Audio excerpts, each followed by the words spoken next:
So yeah, I was saying that I'm gonna title it broke, but um I was in a bad relationship. I don't have any family. I went through a lot of mental I first had a breakdown because the person that I was with wasn't financially stable and came along with a lot of baggage. He's not from this country. Um so I had like a knowledgeable breakdown for me to be closer to God because I've always prayed, but it was off track. And so, long story short, the family, the bloodline, I probably have about, in my bloodline, I probably have about, that I'm aware of, probably like, maybe like eight on my dad, eight on Alfred's side, and then I got probably like eight on Teresa's side. Probably like all together, probably like under like 24 people that's bloodline and related to me. Out of those people, I've never asked for anything, but it was times where I did ask for like help with my light bill, maybe like once. And lately, since I'm revealed of who I am and that those people are faking and phony, I've been asking more. So for the past maybe week, about 2 weeks, I've been asking for money. I've been like, oh, can I get some money? Can I get some money? And they sending me on a runaround. Mind you, right? They know I don't have no baby daddies. They know I'm a single mother.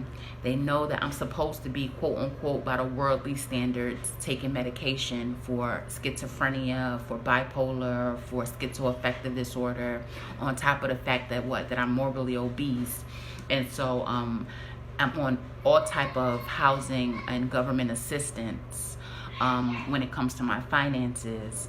And I can't really get work because I have felonies, because I used to steal.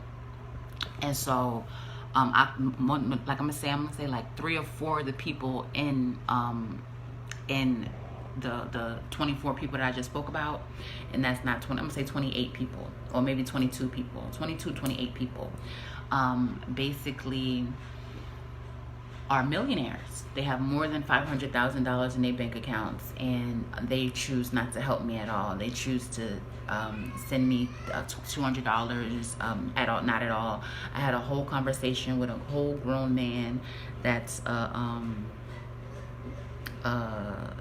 they just said his dick is really small. He works out a lot. It doesn't mean anything, but he works out a lot. His dick got smaller and smaller and smaller, and he's really insecure. And so he said on the 23rd of December, I spoke to him. The 24th, he said he's gonna send some money. I deleted the text, I blocked him and all that stuff, so it doesn't matter. I don't care. But he said he was gonna send it the 24th. He said he sent it today. So I said, okay. The 28th came, the 2nd of January came, so I contacted his mom. I'm like, hey, have you spoke to, first I asked her because she sent me some money. I asked him not to say anything. Then I asked her because she sent me a couple of dollars too, because I have some things I'm trying to do, and it kind of kept me feel secure to have an extra little 100, extra little 200, whatever. It's not a big deal. And so basically, she said she's not gonna send me nothing, and that her son Simon Lawson Jr. just sent me money. So I said, how do you figure? She said, I just went with him to the post office and we sent it off yesterday or today. So I said, okay, well that's fine. You know what I'm saying? So I waited today. Every day I'm checking the mailbox for this little $200 that he sent. These 10, what is it, 10 $20 bills, or 200 single dollar bills, or or what, $10 bills, right? Something like that. And so I've been waiting. So I contacted him. First of all, I was going off in his messenger saying, like, what kind of shit is that? Like, you said you sent it and you ain't sent shit. You know what I'm saying? Why you got me on the runaround? Like, I'm a broke ass fucking female. Yeah, I take care of myself and I spend on good shit because I know luxury and style of what I prefer and what I like. But that's no excuse for someone who's supposed to love their relative not to help them.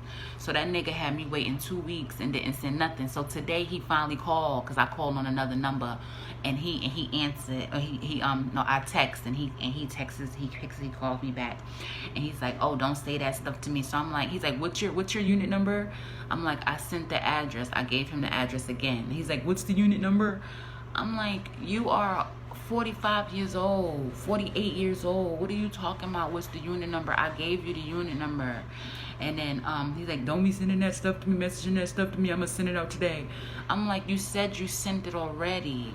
But all of this is just to say that if I didn't have social media If I didn't have this to be able to tell you guys what's going on, I would be a person that have committed suicide, and everyone would have gone to my funeral and or my burial, and or decided not to have a funeral or a burial because I don't have any friends, and they would have cremated me. In everyone's life, I promise you, as we have windows, as we have I'm telling you, everyone's life would have continued to move on as though nothing never happened, and they would have said that I had a mental problem and did that. And I promise you to God, I have no mental problem. I have nothing is wrong with me besides the fact that I want to help, and I believe that we as a world and as a people can get things organized and in perfect unison with ease and peace, not only for today but for our tomorrows. That's it. That's it, on top of the fact that I'm super creative. I dance, I act, I sing. I'm very funny. I'm charismatic. I have a lot of different characters within me, as in I'm an artsy person. So all of those things, because I am not able to let them out, they prefer to keep me locked away and boxed away and secluded from them, so that I can go crazy and the government or the city or the state can take care of me and figure out what the fuck needs to happen. So I thank God that the spirit within me is very confident. The only reason why I reached out to Chris Brown is because I look really good.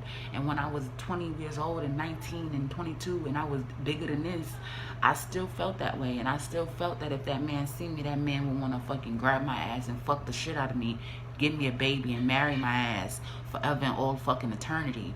On top of the fact that we lit and gonna have super fun and could teach each other all type of shit. I did that because of how fresh I am, not because of God. I reached out to Chris Brown because of how fresh I am. Seriously. And on top of the fact that the music, I said that I feel like the certain type of music, where he would respect the certain type of music that I like too. Those are the two reasons, because I look fine as fuck, and because of music is why I reached out to him. Then it turned into me wanting to learn from him. And then it turned into a whole bunch of other stuff. God telling me that he's my husband. So that, you know what I'm saying? Like that's how it started. So for anybody who have tried my backside, my shape, how I walk, how I wobble, my teeth, my partials, whatever, my ears, my spout on my head, whatever the fuck you feel like you want to say or attack me with, or you know, even as far as, because I'm a shy person and I'm not really a gold digger. Oh, you fuck with broke niggas who got no sneakers, who got no car. Your niggas run down. Your niggas don't give you money, Nicole. Your pussy must be trash. You know, every obstacle they tried to throw at me.